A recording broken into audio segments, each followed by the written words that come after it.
Conexión Empresarial, el nexo directo de todo empresario y emprendedor, con las instituciones, los expertos y las voces más autorizadas para hacer crecer tu negocio. M9, Conexión Empresarial. Comenzamos. Bienvenidos a M9, Conexión Empresarial. Yo soy Dana García, transmitiendo todavía desde la Ciudad de México. Estamos transmitiendo para todos ustedes y vamos a tener el día de hoy un tema bien interesante, bien importante para todos. Yo creo que estemos donde estemos, en cualquier lado de la República Mexicana, el día de hoy México relata o da a entender un gran estrés que se está viviendo pues a nivel nacional. Y por acá me decían, yo estoy en el estrés, estoy en el tráfico. Les mando un abrazo a toda la gente linda que ya nos esté. Angélica, Lorena, gracias chicas, Aika, por supuesto, mi amor, gracias por escucharnos y siempre seguirnos. Déjenme platicarle un dato bien interesante. Hoy por hoy México es el país con mayor porcentaje de estrés. Es un estrés que está vinculado al trabajo. Se habla de que un 75% de todos los empleados padecen este problema. Un 25% de los infartos está derivando una enfermedad ligada a este factor, que es el factor estrés. Esto lo revela un estudio que se realizó en GNP Seguros y también se hicieron varias encuestas a través del Instituto Mexicano del Seguro Social, donde se habla que el estrés laboral, por ejemplo, en China, hablábamos que en México es un 75%. ¿Qué pasa en China? En China estamos hablando de un 73% y de un 59% de estrés en Estados Unidos. Entonces, México, seguimos arriba, y seguimos arriba de China. ¿Cómo vamos a manejar nuestro estrés? ¿Cómo vamos a controlarlo? ¿Qué lo causa? ¿Y cómo podemos prevenirlo? Porque sí se puede prevenir. Entonces vamos a hablar de ello con nuestro invitado allá en cabina. Antes de darle la bienvenida a mi invitado, quiero agradecerle a todos los que ya están conectados conmigo a través del Facebook. Muy fácil, usted puede conectarse a través de Zona 893 FM, recuerde que es Zona con S de sonido, y también a través de Dana García en Tiempos, así usted me puede buscar, ahí me va a ver, muy sencillito. Y quiero agradecer ya a Omar Hurtado que nos sintoniza en este momento. Omar, te mando un beso, gracias como siempre, Omar. Lili Novelo, también te mando un beso muy muy grande. Mili Chan, que también ya nos está sintonizando. Usted accesar a la parte de programas y anexar su comentario del programa. Entonces, el estrés, ese es nuestro tema, y quiero agradecer ya, está por allá en cabina nuestro gran invitado, gran amigo de este programa que queremos mucho. Está el psicólogo Luis Quintal. Él es psicólogo organizacional, es uno de los mejores capacitadores, ha dado en empresas importantísimas, la PESA, en la tienda Chapur, en Yucatán, ha llevado a cabo la evaluación del premio Yucatán a la calidad a todos los concursantes, ha sido psicólogo de medallistas de oro en olimpiadas nacionales y premios nacionales en ventas. Entonces, no tenemos a cualquiera y le agradecemos mucho a Luis Quintal. Luis, bienvenido. Muy buenos días, Dana, un gusto en saludarte. Qué gusto saludarte, Luis. Te oigo un poquito bajito, pero sí te escucho. Te mando un beso hasta la ciudad de Mérida, Luis. Y hablar de estrés, pues todos andamos histéricos y estresados. En Mérida, de cierta manera, es mucho menos el impacto de estrés. Obviamente, allá no tenemos el factor tráfico, no tenemos unos factores que pueden influir de cierta manera, pero hoy por hoy la vida, la rutina, pues ya implica un estrés importantísimo. Para empezar con este tema, Luis, vamos a definir qué es el estrés.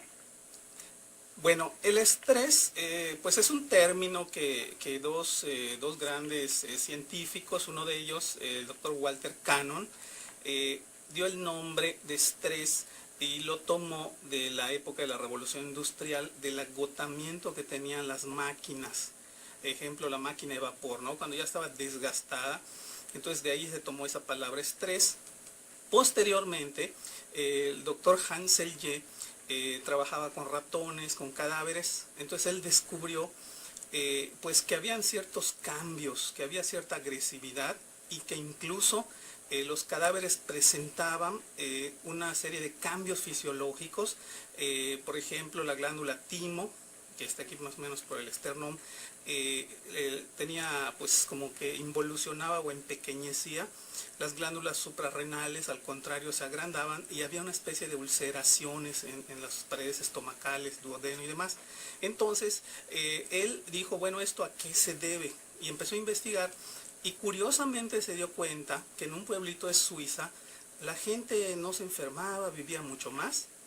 pero ahí las personas no usaban reloj. ¿Qué te parece el dato, Dana? Es un dato interesantísimo y sobre todo que pues ya produce problemas a nivel fisiológico. Entonces, ¿podríamos decir que el estrés es una respuesta del cuerpo ante cualquier demanda física, mental o social? Efectivamente. Entonces, el doctor Hansel Ye es el que le da el término científico, que es síndrome de adaptación general. O sea, nosotros, los seres humanos, médicamente, igual otro concepto del doctor Cannon, tenemos algo que se llama la homeostasia. ¿Qué quiere decir esto? El equilibrio de nuestros sistemas internos. Sin embargo, como seres vivos en constante adaptación, en el momento de interactuar con factores externos, ese equilibrio se rompe y es cuando da un síndrome y hay respuestas fisiológicas, aumento de la respiración, aumento del ritmo cardíaco, tensión muscular, etcétera, etcétera, ¿no? Que ya pues todos nos hemos familiarizado con esas respuestas.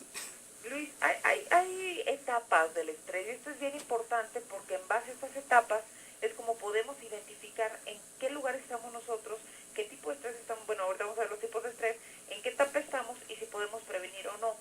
Existen 3 etapas, si no me equivoco, Luis. Sí, así es. El estrés, la primera etapa es el estado de alarma.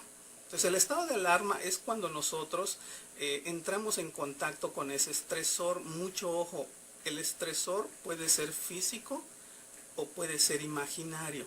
Ejemplo, en el trabajo alguien nos comenta un rumor, va a haber recorte personal. ¿Y sabes qué? Dicen que te vieron en la lista negra. Es típico. Así es. Entonces, esa primera etapa, o puede ser real, por ejemplo, estás atrapado en el tráfico y bueno, tienes prisa por llegar, ¿verdad?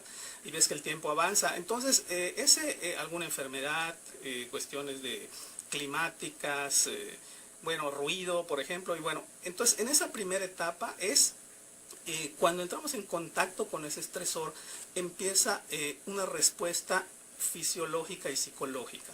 La segunda etapa es el estado de resistencia. Entonces, de alguna manera se da, o de adaptación igualmente llamado, de alguna manera se da una especie de lucha, una especie de tratar de mantener esos estados de equilibrio. ¿Cómo qué, Luis? ¿Qué ejemplo pondríamos aquí? Por ejemplo, la fase de resistencia, pondríamos un ejemplo. Cuando nosotros estamos cruzando la calle, por ejemplo, y de pronto vemos que un automóvil viene a toda velocidad, en ese momento estamos en la etapa de alarma, ¿no? Sí, sin embargo, me ese automóvil da la vuelta y ves que unos tipos sacan un arma y te empiezan a perseguir. Bueno. Entonces arrancas a correr y en ese momento estás en la lucha, pero esa es una lucha sostenida. Entonces, en esa fase, por ejemplo, situaciones como problemas estomacales, tensión muscular, sudoración, aumento de la respiración, del ritmo cardíaco, se da una serie de situaciones en las cuales, por el dolor abdominal, entonces ahí es cuando empieza la fase de adaptación, pero ¿qué sucede cuando esto se vuelve algo crónico? Y nosotros, pues llega un momento que colapsamos, o sea, ya no podemos responder a esas demandas de oxígeno, esas demandas de azúcares, etcétera, ¿no? Ya agotamos nuestras reservas físicas y la tensión muscular y demás, entonces caemos en la fase de agotamiento. Entonces esa fase de agotamiento es ya como que el colapso, ¿no? Las personas me entenderán cuando de pronto dicen a su hijo, ¿no? Hijo, hoy que llegue, te voy a llevar al cine, te voy a llevar al parque y vamos a sacar al perrito a pasear. Y cuando llegan, y el hijo quiere que les cumpla, ¿no? Entonces, claro. Pero sin embargo la persona dijo, dame 5 minutitos y caen colapsadas. Entonces dicen, no tengo energía, me siento como si me hubiera pasado un camión encima y la verdad es que no tengo las más mínimas ganas. Y ¿será que se me bajó la presión? Empiezan a hacerse preguntas porque se dan cuenta que están en un estado de colapso, de agotamiento.